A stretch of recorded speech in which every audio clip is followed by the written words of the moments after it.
Our first main topic for this episode is Catarina Macario. Will she play overseas rather than the NWSL? So I posed this question because on Friday, that would be January 8th now, Jeff Kasufa, the Equalizer, broke on Twitter that Catarina Macario announced that she was going to forgo her senior season at Stanford, which I don't really blame her. I mean, with the COVID-19 pandemic going on, it's like how many games could they possibly play? And she also signed with a sports agency. She signed with A&V Sports, who has a lot of European clients and really high profile ones too. Just to name a few of them: Sam Kerr out of Hagerberg and Caitlin Ford, amongst many others. Feel free to go on their website if you're more curious. But it begs the question, with the NWSL draft only being 4 days away. Yeah, 4 days away from this point because it's Sunday. What is she going to do? Is she going to go into the NWSL draft or whichever team she's drafted by and play in that league, or is she going to go overseas and play for the likes of a team in England and France and Spain, wherever pretty much? So I thought that this would be a good time to examine the pros and cons of each. Let's get right into it. First, let's start off with what would happen. What are the pros and cons if she went overseas? The good thing about being overseas is that you have a pick of the lot of a ton of high-profile global brand teams. You've got Olympique Lyonnais, you've got Paris Saint-Germain, PSG, you've got Manchester United, you've got Manchester City, you've got Arsenal, you've got Barcelona, you got Real Madrid, who is a team that's recently been created by the club. You've got, I'm trying to remember other high-profile clubs, even the Italian league, Juventus. There's so many teams that you can choose from. And why do I mention that global presence? The reason basically is more money. When you play for these bigger clubs, you get more of a global presence, which means sponsors notice you: Nike, Adidas, etc., and so forth. And when that happens, they sponsor you, you get more money. So just for that reason alone, that kind of helps prove to be a pro for going and playing overseas. The second thing is just way up. You get to play the best competition in the entire world. In any league you pretty much play in, you're going to be facing amongst the world's best. Especially, I got to give credit to the FAWSL in this regard because I think they have the most talented league in the world and the league that's the most competitive. But you get to play against the best internationals from across the world right now. If Catarina Macario were to go and play in the WSL, she'd play against Pernille Harder, Sam Kerr, Millie Bright, Tobin Heath, Kristen Press, her fellow internationals. She would play against, I'm blanking on names right now because there's just so many, but Caitlin Ford, Viviane Miedema. You just play against some of the world's best players that will push you to your limits, and then you can expand your game and just get better. Not to say that the NWSL doesn't have that to an extent, but we'll get into that a little bit later. But what comes with playing in those European leagues and the best competition in the world is also the Champions League. If you play in one of those big leagues, you get to have the opportunity to at least compete to play in the Champions League. And of course, if you qualify, play against even the strongest competition, which is playing across leagues. So, for example, if she played in the WSL with, well, I'll just throw it out there, Manchester United, they make the Champions League, she gets to play against Olympique Lyonnais, PSG, the best defenders in the world, those in Spain, those in Italy. You get that opportunity to really just push yourself to those limits, because when you're playing collegiately, it's just not the same, right? The competition is still high up there, but it's not professionals. You're not playing against the very best of the best in the world.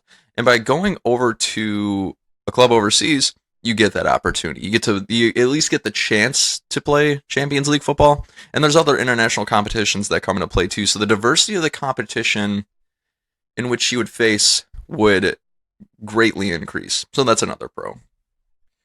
Another pro is that you just get more money. So I mentioned a little bit earlier that when you sign with these global brands, companies will come out and sponsor you. They'll give you stuff. It's fantastic. But the one thing that these foreign leagues do not have, foreign to the United States that is a salary cap.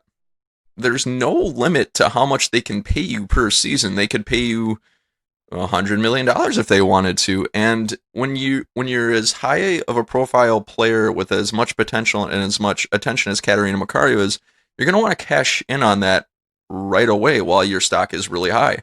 So for her to go overseas, clubs are going to give her more money than they would be able to in the NWSL, and that's just the reality of the situation. Because if you're in the NWSL, you've got that salary cap, and if your club is going to give you more money, they've got less money to spend on everybody else. So there's also that consideration. So basically, what I'm saying is, if Catarina Macario goes overseas, she'll be rich, which might not be everything to everybody, but hey, money certainly helps, and it certainly talks. Oh, let's see, how much do I have left of this cocoa? About a half cup. Another pro of going overseas, I believe this is like my fourth or fifth pro, is you don't have to worry about you don't have to really worry about being traded or your playing rights being traded. If for those of you who might not know, in the National Women's Soccer League, we have these things called players signing rights. What that basically means is that if you are not in the league or if you get drafted, what have you, teams get these like first right of refusals basically that are called playing rights. If this first team wants you on their squad and saying you're coming over from an overseas league to the NWSL, a team can own the first right to go ahead and negotiate a contract with you and sign you first. And of course, if they can't sign you, what they will do is they will take your playing rights and trade it over to another team for possibly money. And then that other team can go ahead and attempt to sign with you, and then if you don't sign with them, the cycle repeats. That's very layman's terms of what playing rights are, but nonetheless, that's essentially what they are in a nutshell. The NWSL is really unique because they're really the only league, I believe, in the entire world that does that. And in terms of the soccer scene, it makes absolutely no sense at all. It really limits players' options to go from one club to another club to another club within the league, especially if they're coming from overseas. There's a lot of implications to that. It really limits the players' power, essentially. And no player likes having no power over their future. That's just absurd. Nobody likes that in general, which makes a ton of sense, right? You want to be able to pick the places where you want to go and play. And by picking an overseas club, it allows a lot more flexibility for that. Let's see, I believe I'm on my last pro here. This is going to be kind of a pro slash a con for both playing overseas and in the NWSL. But when you play overseas and you're also a United States Women's and International player, there's contract terms that get really, really ambiguous and really confusing. The only reason I say that is because I've tried to understand what the agreement is between U.S. Soccer and the players that play for them, and I still don't quite understand it, and I think a lot of fans don't either. I could probably make some sort of video on it in the future once I fully understand it, but I'm not sure exactly what the implications would be if Catarina Macario went and played and signed with a team overseas, what that would look like for her U.S. soccer contract, because she plays for the United States, therefore she has a contract with the United States. But that's the only reason why I list that as sort of a pro slash a con, because I don't know if that makes her playing ability easier. I don't know if it makes it harder. So that kind of just remains to be seen. If you guys have any thoughts or have any knowledge about what the U.S. Soccer CBA, which stands for Collective Bargaining Agreement, is, feel free to drop it down in the comments below. I'm always willing to learn more about that. The one bad thing about the CBA, and I believe they do this on purpose, is that they don't really release it, at least willingly, to the public. To my knowledge, I've looked everywhere and I just have not been able to find it. But there's that. So, and now that about does it for the pros of Catarina Macario playing overseas. There's quite a few. I believe I listed out 5 or 6. Let's get into the cons a little bit. Let's examine both sides of this coin. One of the cons of Catarina Macario going overseas is that obviously she will no longer be close to home. She has lived in the United States, I believe, most of her life. Her playing overseas would mean that she might be away from her family, might be away from her friends. I don't know how strongly she feels about that. I don't know her opinion enough on that to really definitively say how big of a factor that is or not. For some players, it's greater than others. I can see why for some players who have like families in the states, they've got kids, husband, wife, what have you. That becomes a lot more attractive to play in the NWSL because you get to be close to home, and when you're overseas, you're obviously not with your family unless you pack them all up and move. Which during a pandemic, it's kind of a risky situation, but that's neither here nor there. The main point here is that she's going to be playing away from home. She'll probably travel a lot more, which depending on who you ask is a pro or a con. But that's one of the cons of foregoing the NWSL and going overseas. Now, what are the other cons of playing overseas? I couldn't think of any more if I'm being completely honest. I legitimately sat down for a good half hour and thought hard about what else is a con of going overseas. I I can't think of any. I can't think of any more than just the fact that it's not home and you probably travel a lot more. Playing in the overseas has a lot of upside, but does the NWSL have more? Let's take a look. So, what are the pros and cons of playing in the NWSL now? Let's examine the other side of that coin. Let's examine some of the pros first. So, if Catarina Macario were to play in the NWSL, she'd be close to home, probably travel a lot less, which is nice because if your family's here, your friends are here, you don't have to put those relationships on hold to go overseas and play thousands and thousands of miles away. That's really nice. The adjustment factor is a lot more.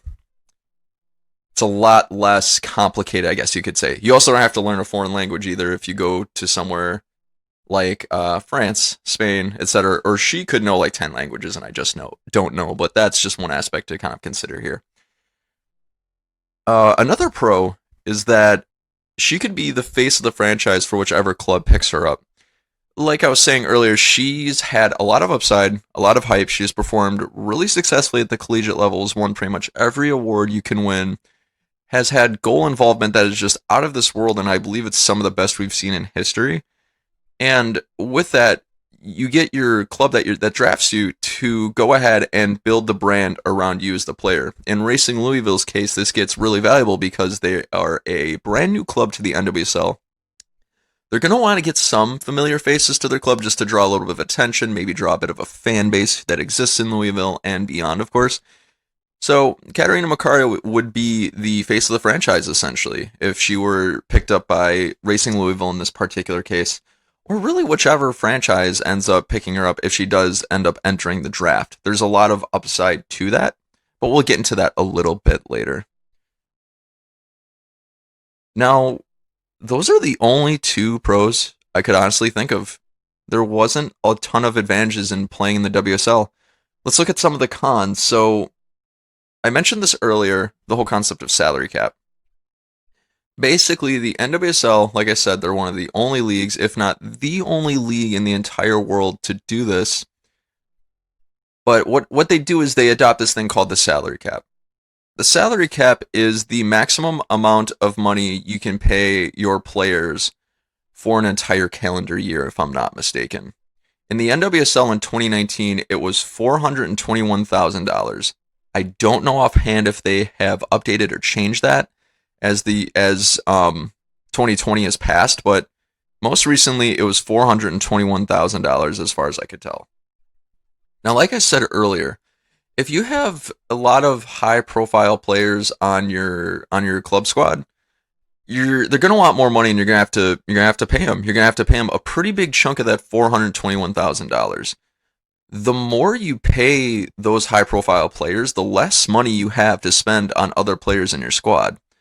So you have to kind of play this strategic game of you want to get the best players possible and sign them for the least amount of money as you can. Inevitably, that's going to mean less money for somebody, and in this particular case, it'd probably be Catarina Macario. Racing Louisville if they drafted her, wouldn't obviously couldn't pay her all $421,000 because they wouldn't have money to sign anybody else. So it's this balancing act of it's like a mind game, which is why having agents is so important, is because they can get you the most money possible. They can keep you as your player, you as a player, your interest at the top of the list over the clubs. That's just the reality of the situation, and that's what the salary cap poses to this particular predicament. So inevitably, that just results in a ceiling for Catarina Macario's contract, how much he's going to get paid, because the NWSL just has that limit. But like I said, if she goes overseas, there's no limit. They can pay her pretty much however much they want to pay, however much her and her agents agree to, things like that. So there's limited potential in the amount of money that she can make in the NWSL. And to kind of go off that money aspect again a little bit, is the NWSL is still a league in its infancy, and because of that, the global brand for their clubs isn't all that high. They're not anywhere near, they don't have the resources like Manchester United, Olympique Lyonnais, PSG, Juventus, Barcelona do. That's just the reality of them being in their infancy. They're growing, they're evolving, and I believe they'll have growing pains for a long time, but that's one of the cons of going to the NWSL. You don't get as much eyes on you, at least as of right now, and sponsorships notice that. It's less people. It's less people that have their eyes on you, less people you're exposed to. So that's your sponsorship money also gets a little bit limited there. Having said that, I'm no global sports marketing brand person that works for Nike or anything like that, obviously, but that's just kind of the reality of the situation. If she went to the NWSL and she played out of her mind, and sponsors like, we'll give you all of our money, then mazel tov. But as a general rule of thumb and general principle, fewer eyes are on the NWSL than there are in other clubs around the world. And this goes into my last pro/con, which I kind of already mentioned when talking about playing for overseas. The confusing restrictions between U.S. soccer and playing in the NWSL. So this is one thing I know about the CBA agreement for U.S. soccer. If you play for an NWSL club, technically you're not really under contract with the NWSL. Technically you're under contract with U.S. soccer, which is really, really strange. That poses some really interesting restrictions because it's giving U.S. soccer that overarching power over you. And with the equal pay lawsuits and disputes going on currently, I can't see players wanting to be in that situation. If any of you know or have any articles that maybe contradict what that claim that U.S. soccer owns all the contracts in the NWSL, jump down in the comments below and let me know, and maybe put the link to the article there.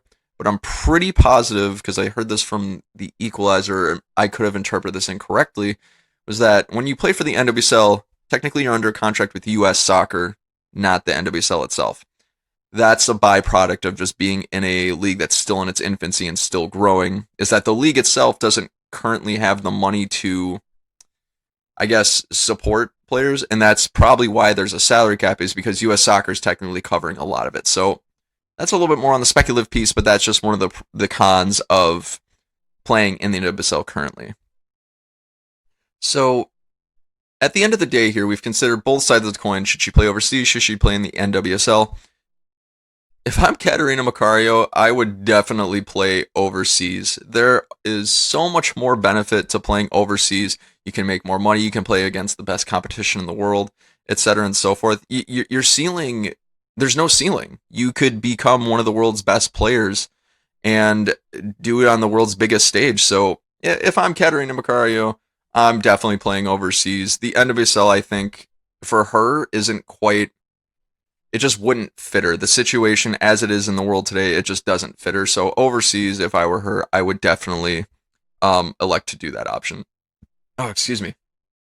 So that about does it for main topic number 1, guys. What do you think Catarina Macario should do? Drop down in the comments below and let me know. Or if there's other pros and cons that I didn't consider that are certainly valid, feel free to jump down in the comments and let me know too. I'm curious.